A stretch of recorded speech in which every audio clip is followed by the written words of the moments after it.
good. So this is Tim Groot from Grip. Tim, thank you so much for joining us today. You've got to be on the plane for, 7 o'clock, but you need to get off at 10:05. Is that right? 10 past, yeah. 10 past 5, sorry. Steve, do not let me overrun this guy. Okay.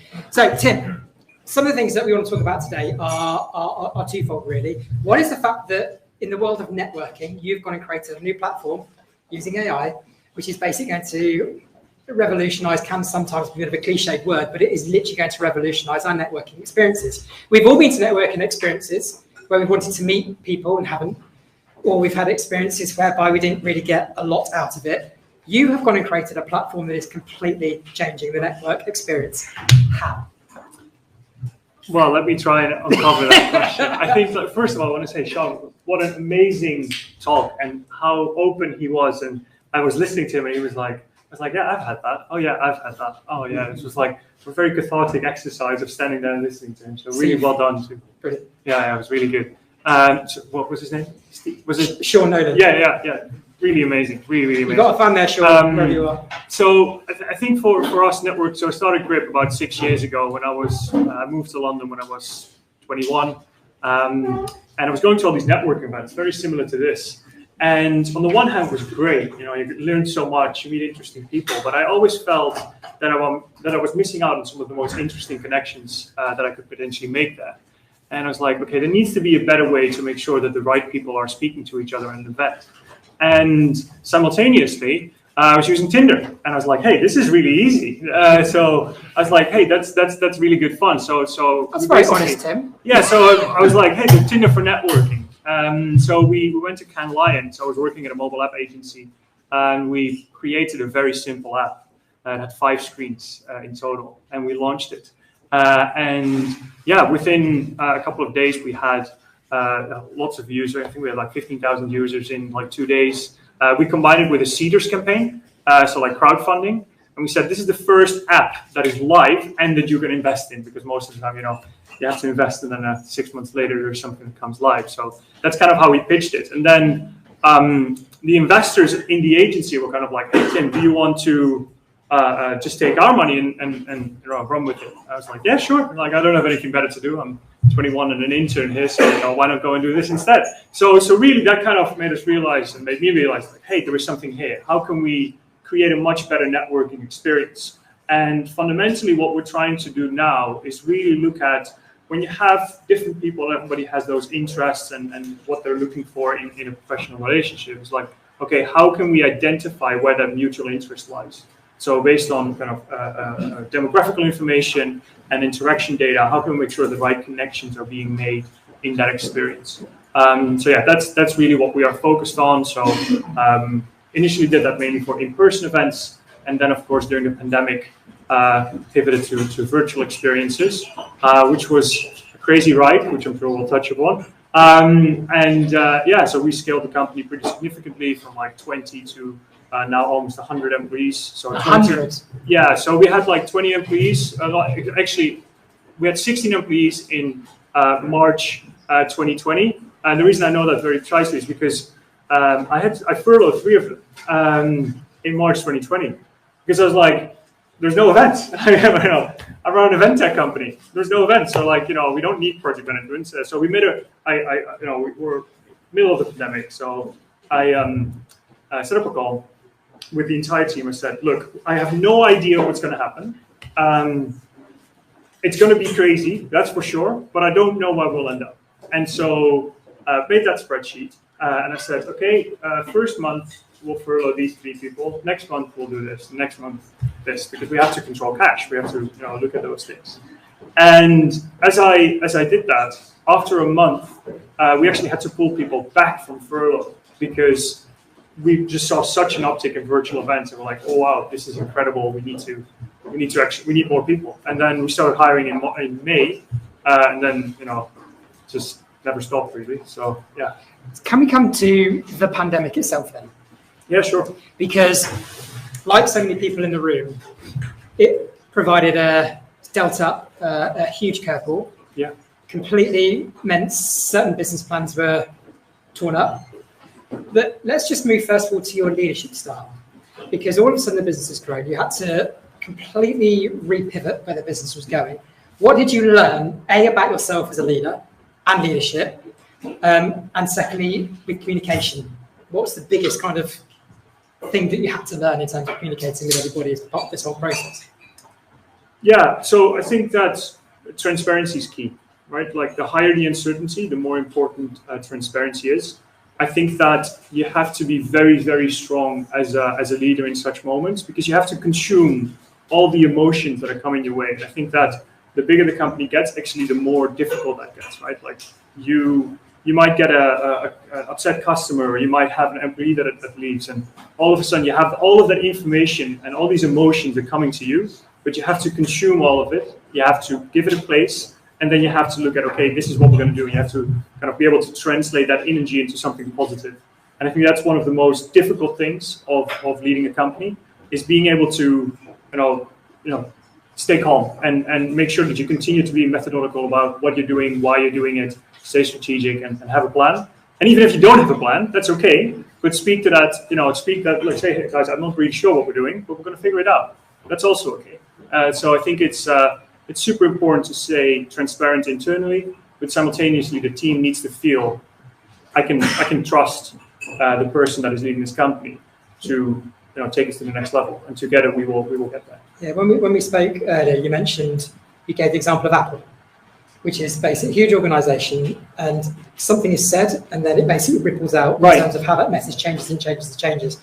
So the communication itself, I guess you have to really think about every single word sometimes you say as the more people come into your organization. For sure. Like I think when you're a really small company, I use so basically the analogy that I kind of created was like, it might be a bucket, right? Like you drop something in the middle and immediately it reaches the side. So all your communication immediately reaches all people in the organization because it's so small, which is great because today you could be saying this thing and everybody hears about it, and tomorrow you have a different idea in your head, you say that, and everybody's like, that makes complete sense, and now let's go and do that. But then as you grow, and I really notice it now that especially with virtual, you've got people all over the world, you notice that you need to be much more precise in your communication. And it's like the ripples within a bathtub, that if you drop too many different things in there, it starts messing up, right? The waves start kind of trickling through each other. And that's really the analogy on why I think that's correct. And the bigger the company gets, if you've got 100,000 employees,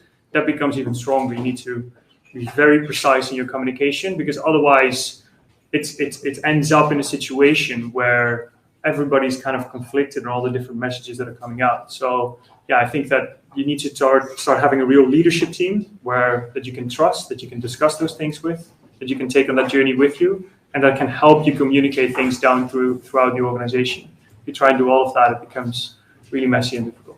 I was doing the maths in my head. So you just turned 30? You just turned 30? No, I'm 28. So you're still not 30? No, no. We should never go on about age and a number, but does it make it harder? No, that's not the right question. In terms of the experience of when something is growing so quick and at such a relatively young age, do you think there is, do you have to grab books and all of a sudden read about other people's experience? Like, how do you get the experience? That's what I'm trying to get to.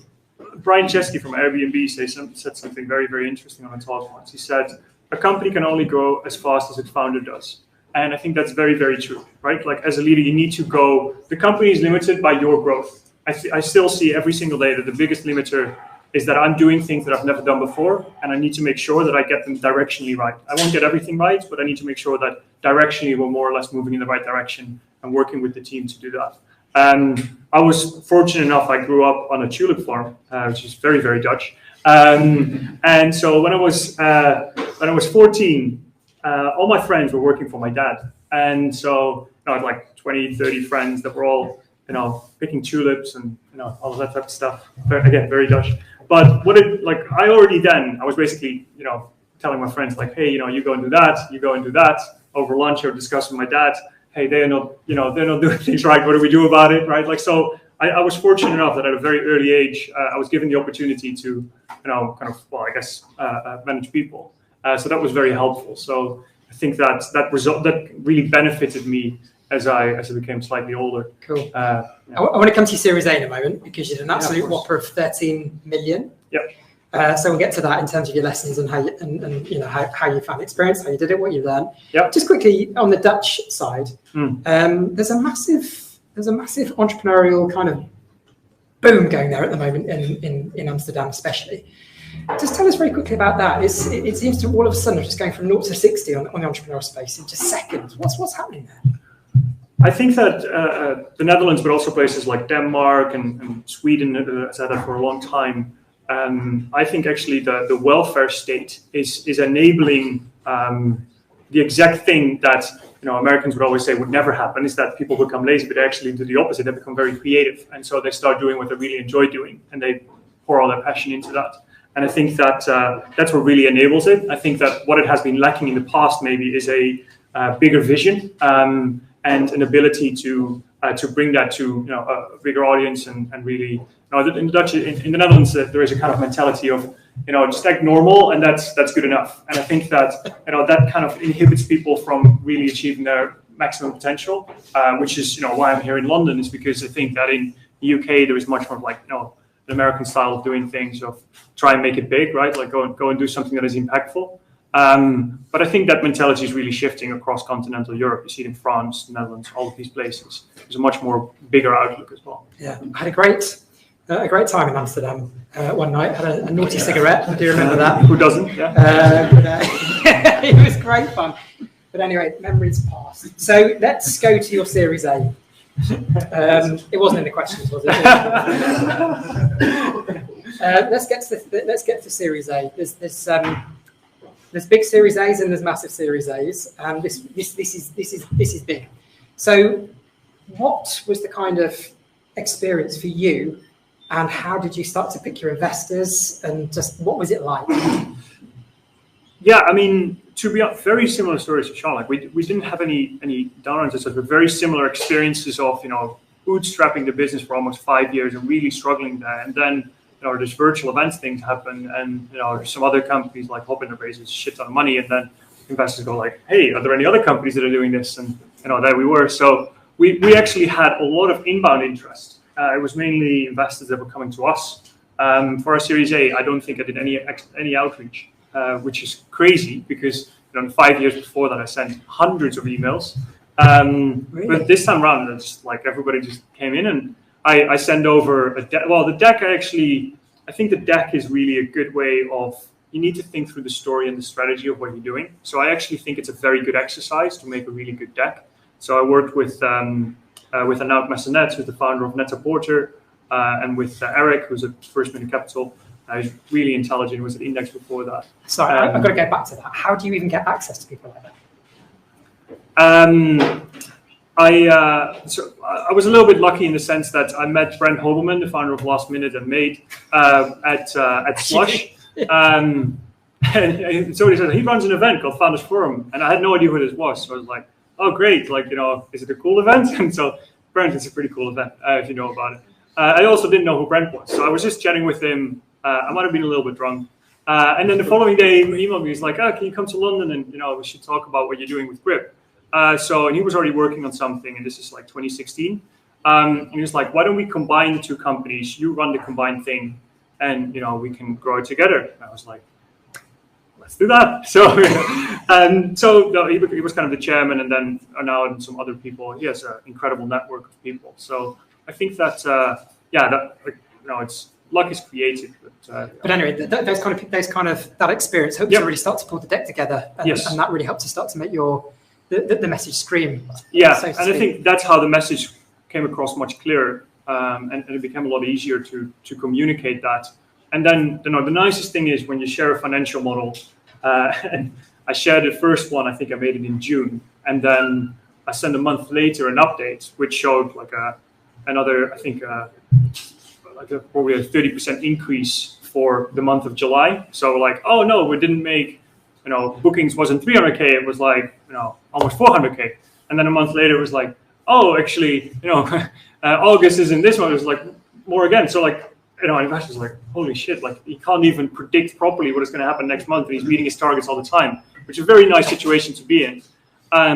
But you need to make sure that you balance that out, right? So we then closed a term sheet with Kenneth, and that process took took quite a long time to get that round closed after the term sheet, because let's just say that I've been underinvesting in reporting and financial details and everything that comes with it. So Really? there was a lot of work to be done in order to make sure that the numbers and the finance side kind of made sense in order to actually justify a Series A of $30 Any million. reason for lack of investment in that? Is it just because it's just something you haven't thought about as much? Yeah, just something that I just hadn't thought about as much. I think that our investors are incredible entrepreneurs that we had at Seed.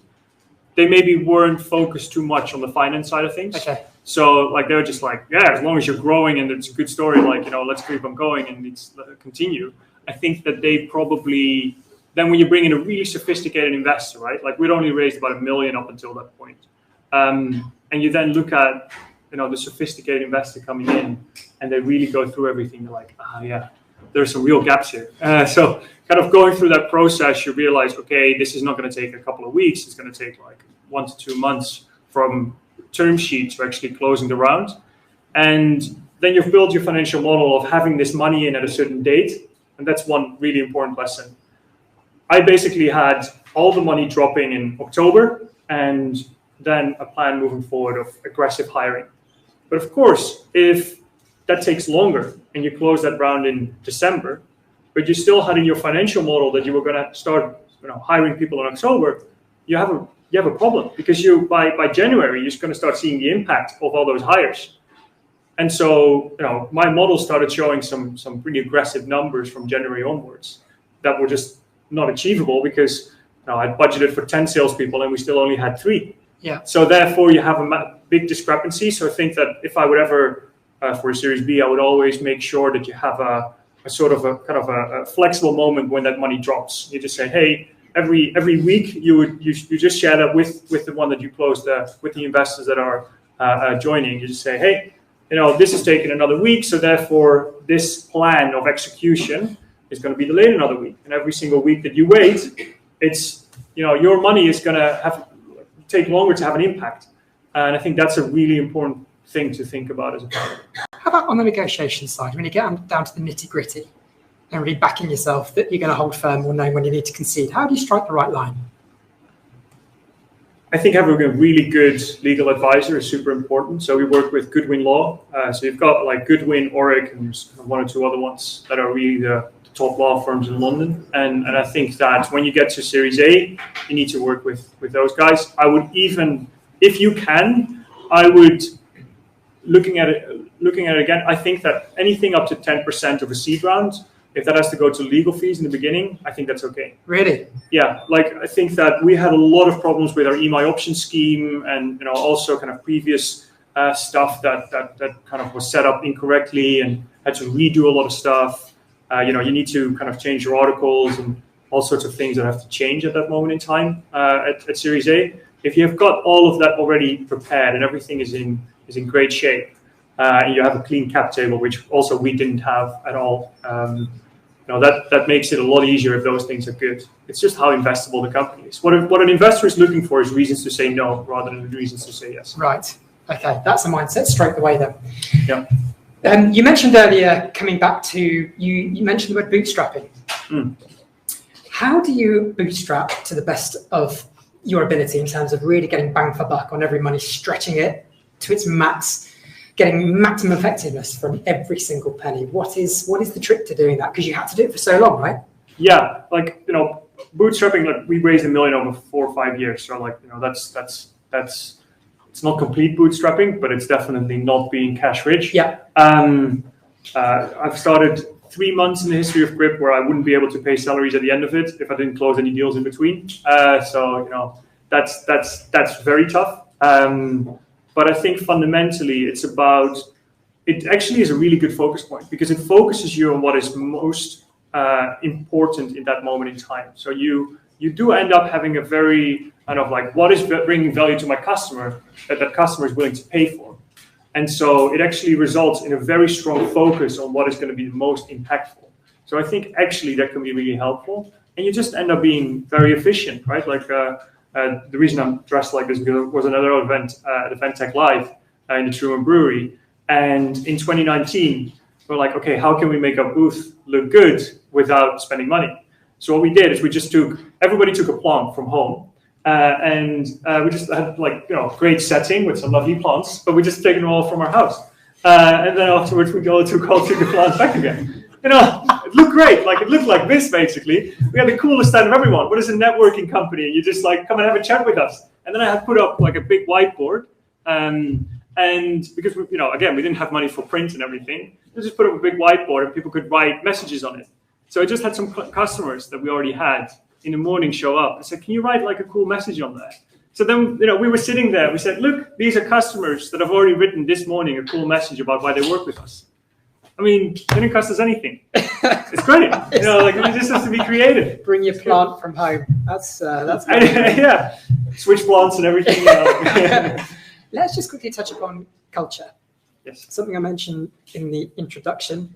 Look at my friend Aid there, and loved hearing about all the stuff that CP have been doing to make the culture epic. What is your experience of creating an epic culture at Grip? Because you definitely feel the tangibility when you walk through the door there, that's for sure.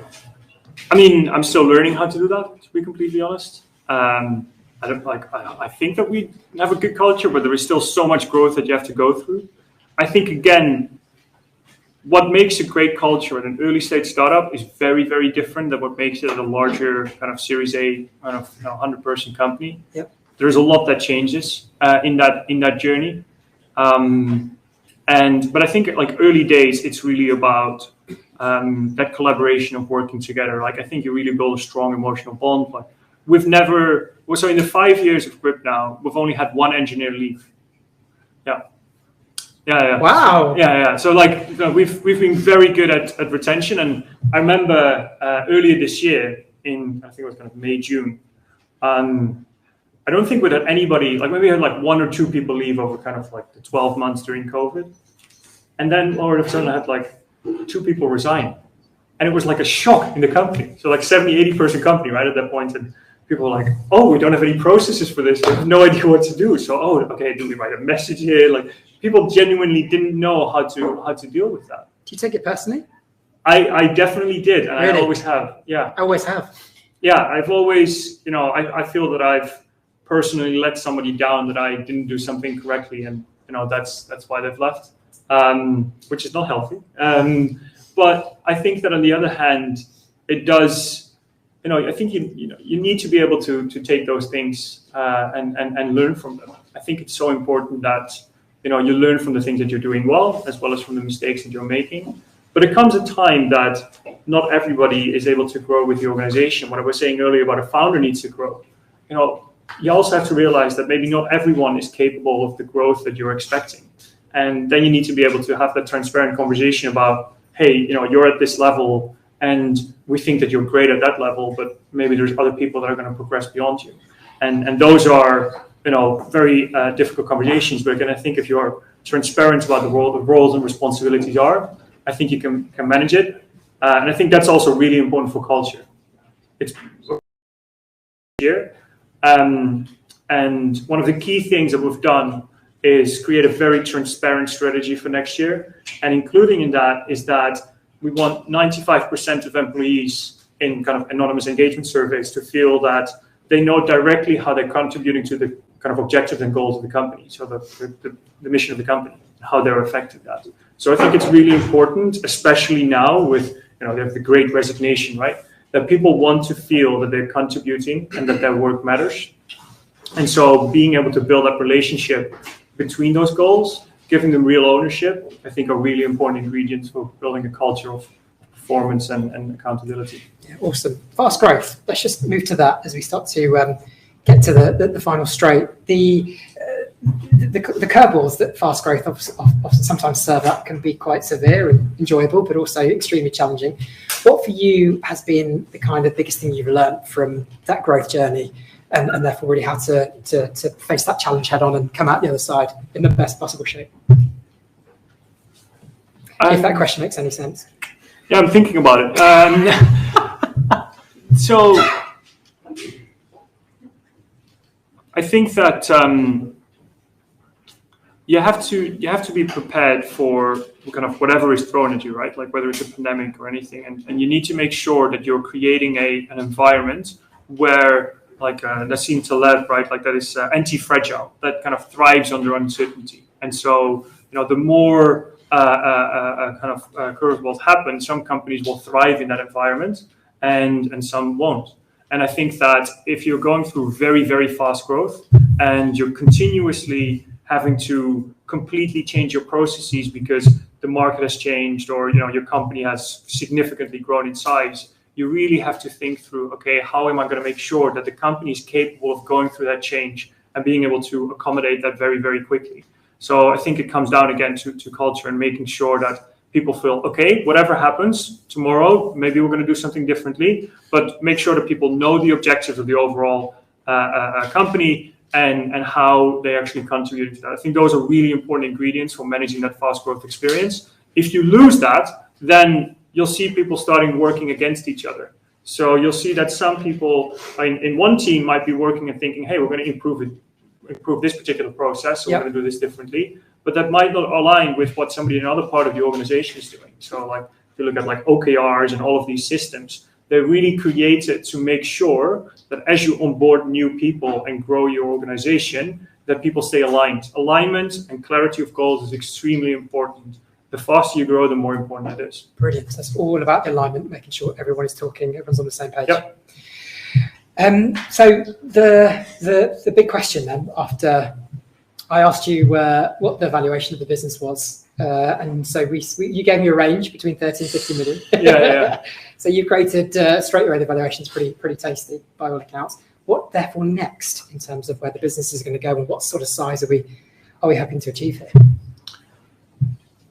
Well, I mean, I think that you want to have an impact, right? Like I think that's why you start a company. You see a problem, you're like, why is nobody doing this? I believe that I can do it. And you want to prove to yourself that you can fix that. I think the best motivation is intrinsic. So to be honest, how much money I make from Group, I don't really, I still pay myself one of the lowest salaries in the entire company. Because it's like, why, Tim? Well, because first of all, I think I have people that are way more experienced than me in the business, and I kind of look at the salary element a little bit like that. So I own shares, and that's because I'm the founder. And this is like my CFO doesn't agree with me on this, but that's kind of how I started it. And you see some big CEOs that take very, very small salaries because like, look, I'm creating the impact. That's what it's for, right? So I think that the interesting thing for me is really looking towards the future is how can we maximize that impact. I think that there is still so much opportunity in making sure that people make better professional connections with each other, and how you actually make sure that you make that so much more seamless as an experience. And especially within the events industry, there are still so many challenges of the different event types that are now being created. You've got hybrid with like virtual elements and all of those different things, and how is it going to work in the future? You see something like COP26 where all these people have to fly there in person. I mean, it's not very sustainable. So like, how do you actually make sure that we go into a much more sustainable future for events? Because that's a big opportunity. So I think that there is still a lot of impact that we can have, especially when it comes to the sustainability point, making it easier for people to connect, and really making the participants in an event way more successful than they currently are. Do you think in terms of physical networking events like this will always be, because as humans we like to see each other face to face? Do you see a trend going away from that? What if you were to get your crystal ball, where do you think we're going to be as things start to really normalize post-pandemic in terms of networking and physical versus digital? Physical events are a great way to give people a sense of belonging. Everybody talks about community. The best way to create community is to make people belong to that community. And the physical connection of talking to somebody else is a very strong way of building that.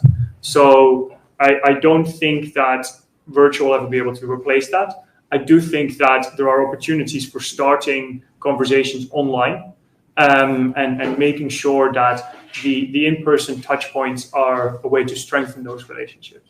So, same as with sales or any other kind of area of business, what you see happening a lot now is that the initial touch points are virtual, and then at some point you'll end up meeting those customers or potential customers in person, but it's no longer the standard. It's no longer the first step. And I think that's really what is going to happen to events as well. We're going to see more and more virtual things that are really about the content experience. Yep. And then the in-person networking is actually going to be more and more important because the sense of belonging, that human connection, I think, is extremely important.